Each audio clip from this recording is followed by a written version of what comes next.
Alors, on va justement évoquer un des sujets majeurs qui a pu être piloté par Calédonie Ensemble avec succès grâce au contrat de gouvernance solidaire. Parce que si nous avions été tout seuls à initier la conférence économique et sociale, il y a fort à parier qu'elle n'aurait pas abouti. Et c'est Philippe Germain, membre du gouvernement en charge du secteur de l'économie, qui va nous présenter ce sujet.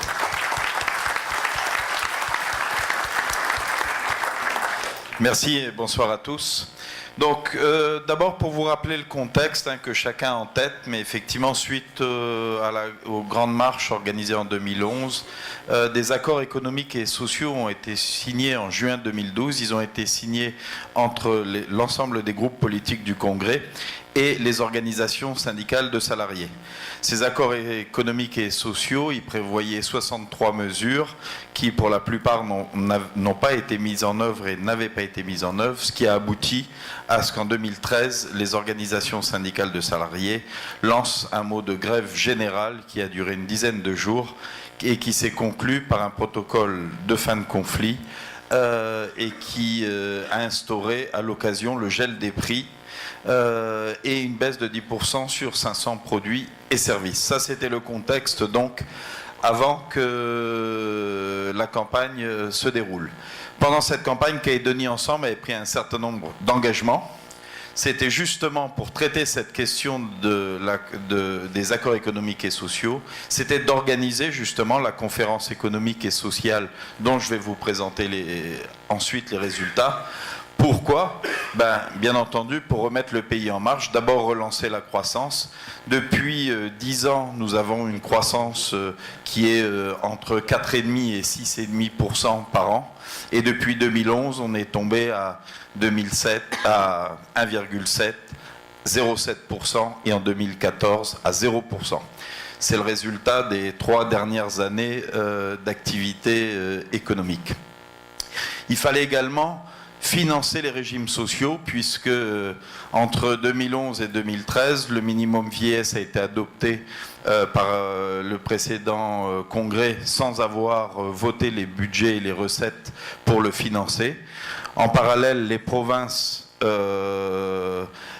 suivant la province sud, ont arrêté de financer l'aide au logement et qui s'est retrouvée également sans financement et à la charge de la Nouvelle-Calédonie.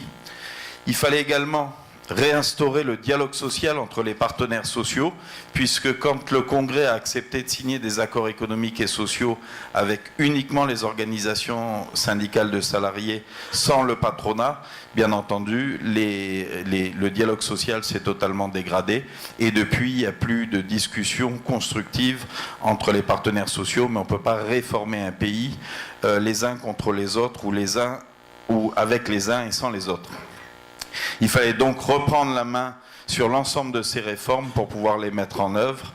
Et donc on s'était engagé pendant la campagne électorale à dire on va organiser une conférence économique et sociale afin de lister l'ensemble des réformes à mettre en œuvre pendant la mandature 2014-2019, établir un agenda avec des priorités des réformes. Alors, je vais vous présenter quelques réformes emblématiques qui ont été négociées avec les partenaires sociaux et actées. C'est d'abord alléger la pression fiscale sur les classes moyennes. Ça fait un certain nombre d'années qu'on en parle. La dernière réforme qui a été envisagée conduisait à faire perdre à la Nouvelle-Calédonie 3 milliards et à alléger principalement les classes supérieures. Nous, on a proposé de travailler sur le quotient familial des enfants, de supprimer la part des enfants sur le quotient familial, mais de le remplacer par un crédit forfaitaire d'impôt de 360 000 francs qui va permettre à la majorité de la classe moyenne de faire une économie d'environ 77 000 francs sur sa déclaration fiscale. Un autre objectif de cette réforme de la fiscalité, c'était d'améliorer la contribution fiscale du capital pour l'équilibrer avec celle des revenus du travail. Donc nous avons travaillé sur l'IRVM, ce mot barbare, ça veut dire l'impôt qui est prélevé sur les dividendes que les sociétés distribuent à leurs actionnaires. Donc, elles étaient actuellement de 13,25.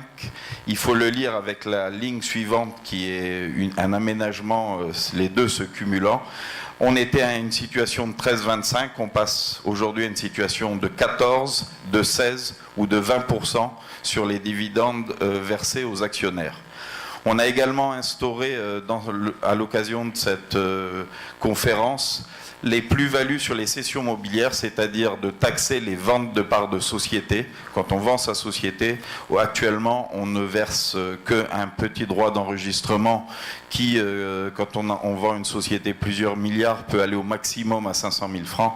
À partir du vote du texte, 15% de la valeur de la plus-value lors de la vente d'une société sera reversée sous forme de fiscalité. On a également instauré les plus-values immobilières, c'est-à-dire entre le prix d'achat d'un appartement et son prix de vente, on peut effectuer une plus-value.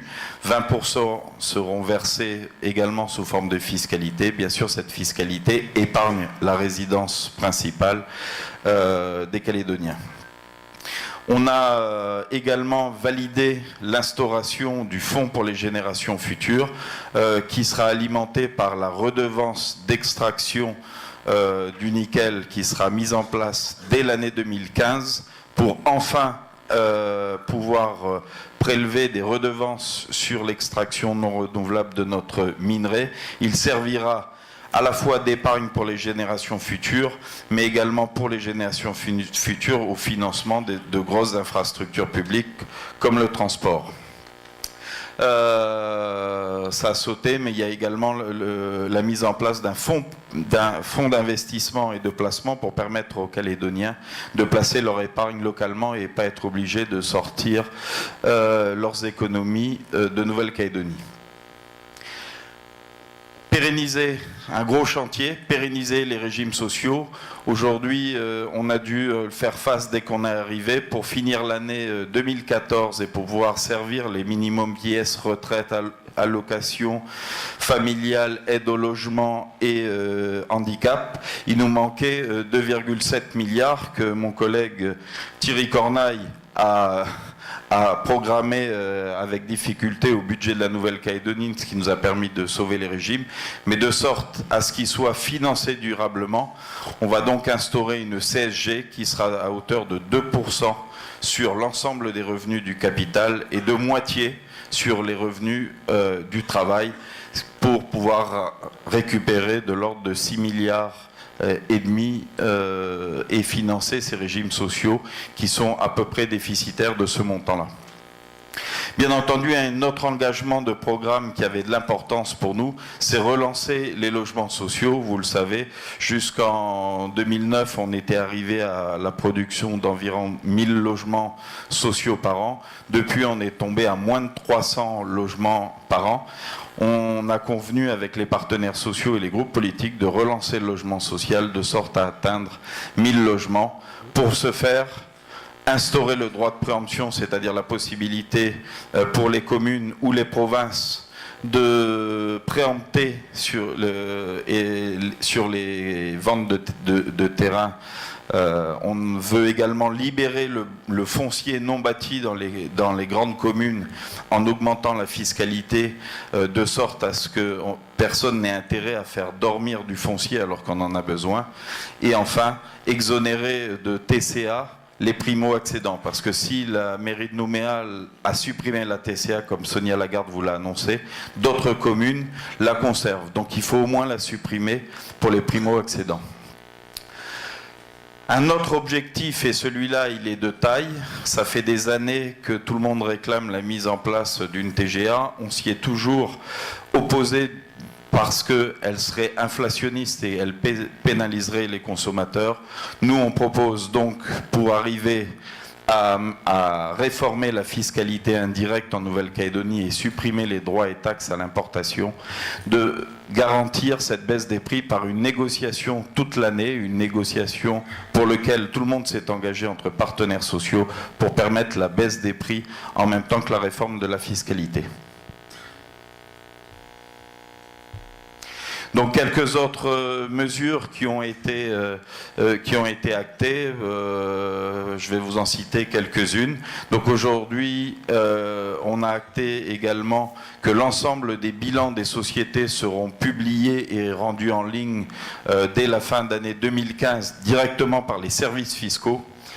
Il convient dès les prochains mois de mettre en place l'autorité de la concurrence. Les textes ont été votés sur présentation de Calédonie Ensemble, mais cette autorité de la concurrence n'a pas été mise en œuvre, elle n'a pas été constituée, c'est ce que l'on va faire. On va intégrer les contrats de performance dans les protections de marché, c'est-à-dire pour chaque protection de marché accordée, quelles sont les contreparties en termes d'emploi, d'investissement, de garantie de prix et de qualité. Négocier les tarifs bancaires, continuer à travailler avec l'État. Une première marche a été franchise, mais il y en a encore d'autres à franchir, de sorte à pouvoir aligner les tarifs bancaires de la Nouvelle-Calédonie à ceux de la métropole. Rénover le droit des assurances. Vous savez que depuis 20 ans, ce droit est complètement stratifié, il évolue plus, il ne permet plus de fonctionner correctement en Nouvelle-Calédonie. L'objectif étant, par exemple, de permettre à chaque Calédonien de pouvoir avoir une assurance automobile, alors qu'aujourd'hui, il n'y a aucun dispositif qui le permet. Enfin, un point majeur, le schéma d'énergie et du climat. Là encore, c'est quelque chose que nous avions lancé en 2009 et que nous n'avons pas pu finaliser et qui n'a pas été finalisé depuis. C'est pouvoir travailler sur le tarif de l'électricité, notamment ce qu'on appelait le tarif social pour les familles les plus défavorisées, mais plus largement de se fixer des objectifs en termes d'énergie renouvelable, de trouver les financements nécessaires à atteindre une certaine autonomie en termes d'énergie renouvelable et de pouvoir mettre un certain nombre d'actions en place à partir de ces objectifs. J'ai cité les premières, mettre en place le tarif social de l'électricité, ensuite soutenir les entreprises et les filières stratégiques sur l'électricité comme le tourisme, l'agriculture ou la transformation par exemple. Voilà en quelques mots les principales mesures. En tout, il y en a eu 63 qui ont été travaillées, qui ont été actées et qui devront être mis en place principalement entre 2015 et 2007, de sorte à 1. Relancer notre croissance, 2. Rééquilibrer les comptes publics et notamment le financement des comptes sociaux. Aujourd'hui, on a pu l'obtenir et on l'a obtenu par consensus avec l'ensemble des partenaires sociaux, avec le patronat dans sa totalité, avec la majorité des organisations syndicales de salariés et avec la très large majorité, avec 75% des élus du Congrès. Voilà, je vous remercie.